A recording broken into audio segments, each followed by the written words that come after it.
So for this problem, they want us to divide 50 and 4/10 by 3 without using long division.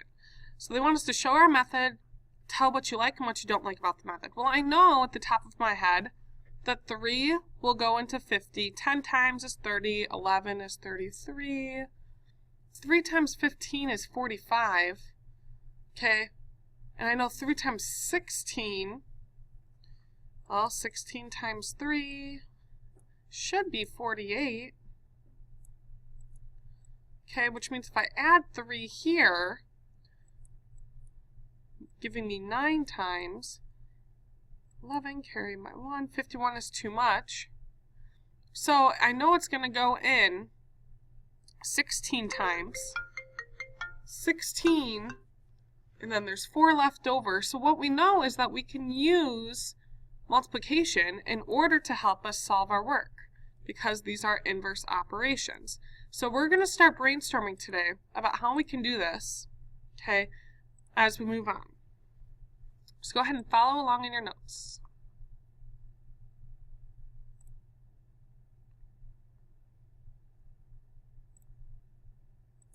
You can use what you know about dividing whole numbers to divide a decimal by a whole number.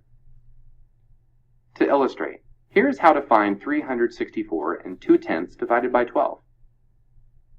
First, write the division using the standard long division symbol. Then, use compatible numbers to estimate the quotient to help determine where to place the first digit. 364 and 2/10 divided by 12 is approximately equal to 360 divided by 12, or 30. You can start dividing tens. Apply the 4-step method to find the first digit in the quotient.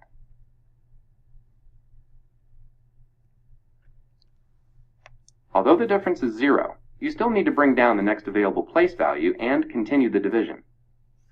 Then, place the decimal point in the quotient above the decimal point in the dividend. Continue dividing.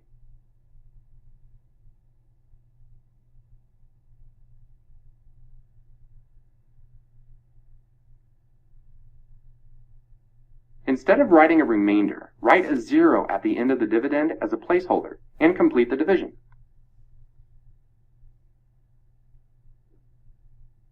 The quotient is 30 and 35/100ths. You can now use multiplication or a calculator to check the calculation.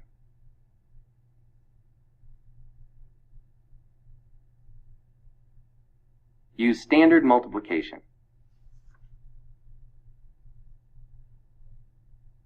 30 and 35/100ths times 12 equals 364 and 20/100ths. The 0 placeholder does not change the value of the number, so 364 and 20/100ths equals 364 and 2/10. The answer checks. Let's go ahead and do a few of these together. So, find each quotient, multiply or use a calculator to check your work. So what I'm going to do, and follow along with me, is do A. Well, I know that we're going to have 97.5 divided by 6. When I set this up, the first thing I like to do is I bring my decimal straight up. In division, it goes straight up. Okay, 6 can go into 9 one time. Minus 6, so it's 9 minus 6 gives me 3. And I drop down my 7. So 3 goes into 37. Well, I know, or sorry, 6 goes into 37. Well, I know 6 times 6 is 36. So I'm going to subtract 36, and I get 1. So I brought my decimal straight up. So now, since we're going after the decimal, any number that needs to go over here will go after the decimal. So I bring my 5 down. 6 goes into 15. Well, 6 times 3 is 18, so that's too big. 6 times 2 is 12. So I'm going to subtract 12, and I get 3. Now, they said in the video, hint, hint, that we're not going to put a remainder. Since it's decimals, we don't use remainders. Since we're dividing by a decimal, there will not be a remainder. We have to solve it, which means I need to add a 0 and bring that down. So 6 will go into 30 5 times. 6 times 5 is 30.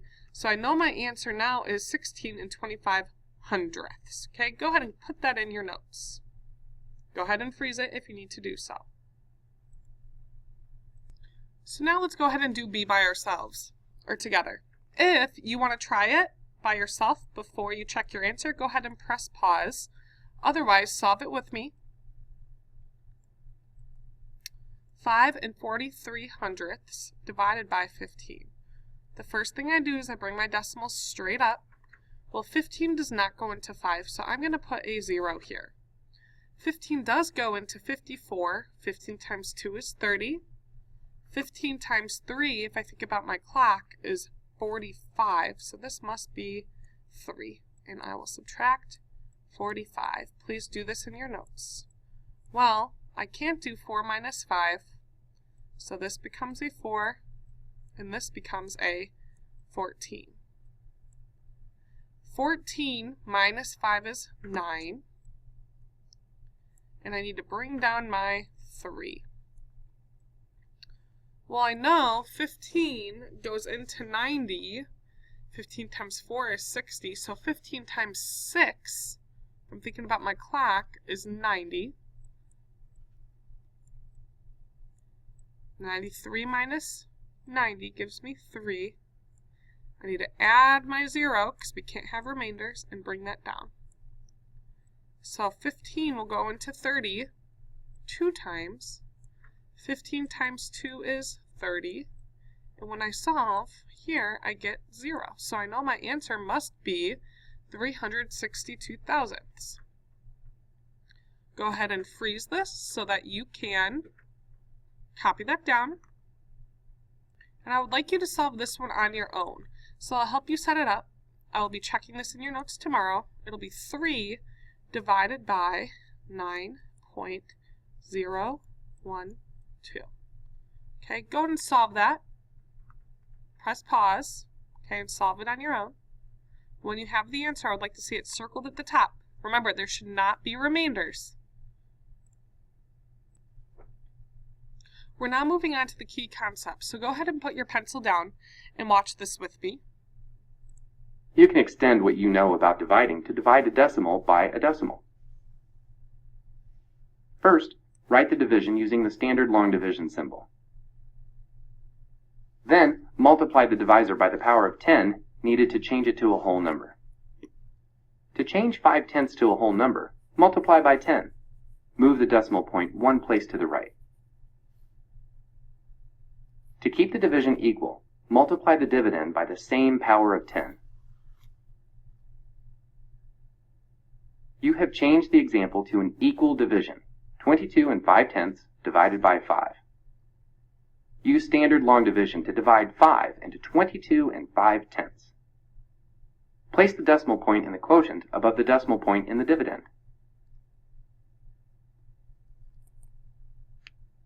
The quotient is 4 5/10. Here is another example. 141 thousandths divided by 2 35/100. Again, write the division using the standard long division symbol. To change this divisor to a whole number, multiply by 100. To keep the division equal, multiply the dividend by 102. Remove the 0 in the dividend, since it is now an unneeded placeholder. Because 235 is greater than 14, begin by writing a 0 in the ones place of the quotient as a placeholder, along with the decimal point. 235 is still greater than 141, so write a 0 in the tenths place of the quotient.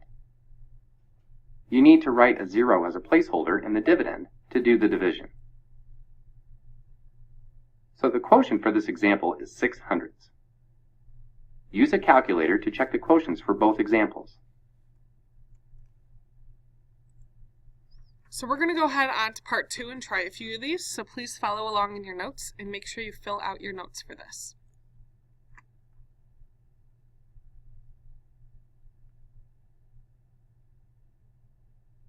They want us to find each quotient. Use a calculator to check your answers. So what I'm going to do first is I'm going to do 2.4, and that's going to be divided by 0.3. Okay, so I know that 0.3 will go on the outside, divided by 2.4. And what I want you guys to know is in the video they're telling you you're multiplying, which you are, but for me it's easier just to think about moving my decimal over. You want this to become a whole number, so I know that I'm going to move my decimal once here, and if I move it once here, I also have to move it once here. Okay, so now it becomes 3 and 24. Well, my decimal is moved right here. I'm going to bring that straight up. How many times will 3 go into 24? Well, I know my answer is 8. 3 times 8 is 24, so I'll subtract 24 and I get 0. So I know my answer for this one must be 8 or 8.0. Let's try another one. Let's try B. It'll be 4.3 divided by 38 and 27 hundredths. So if I have 4.3, I need to move my decimal over once to make that a whole number. And if I move it once here, I have to move it once here. And I'll bring my decimal straight up, so it becomes 382.7. Well, I know that 43 will go into 382. Well, 43 is about 40. So if I say 382 divided by 40, well, I'm going to think about my multiplication facts. I know that 4 times 9 gives me 36. So I'm going to try 9. Because 4 times 9 is 36, so if I had 4D times 9, that would be 360. Well, I know 43 times 9 is equal to 387, which will be too big for this one. So it must be times 8. 43 times 8 is equal to 344. Okay, and I can't do 2 minus 4, so I have to borrow. This will become a 7. This becomes a 12. 12 minus 4 is 8. 7 minus 4 is 3. Okay, 3 minus 3 is 0. Bring down my 7. Well, now I need to know 4d3 will go into 387. Well, I just found out that that was 9. Now remember, since the decimal was here, I brought it straight up and I brought my 7 down, which means that now this number has to go to the right of the decimal. So 8.9 will be my answer because 43 times 9 is 387. So I can triple check my work by bringing up my calculator. And you'll notice I'm okay with this because I showed all of my work. If I do 8.9 times 43, I get 382 and 7/10. So my answer is correct. What I would like for you to do now is go ahead and freeze this and try C. Go ahead and try C. And when you look at C, you should see something like this. You'll have 0.96 on the outside divided by 144 thousandths. Well, they multiply the divisor by 100, or they move their decimal over twice, which means if they do that there, they have to do it inside. So the problem becomes this. They know 96 goes into 14 0 times. They brought their decimal straight up. 96 will go into 144 once, and they subtract. Okay, 144 divided by 96 and subtract, they get 48, and they brought down their 0. Well, 96 will go into 480 5 times. 5 times 96 was 480, so I know that my answer must be 15 hundredths. Alright, let's go ahead and move on to the got it question. I would like for you to finish this problem on your own, so go ahead and solve it. Okay, this will go on the outside, this number goes on the inside, and your answer should be one of these answer choices. So go ahead and freeze the screen. Okay. And then we're going to go ahead and skip this got it, and we'll talk about it tomorrow. So when you are done with this whole packet, our last part, or where we're at right now, we're going to move on to part 3, which will be on my Weebly.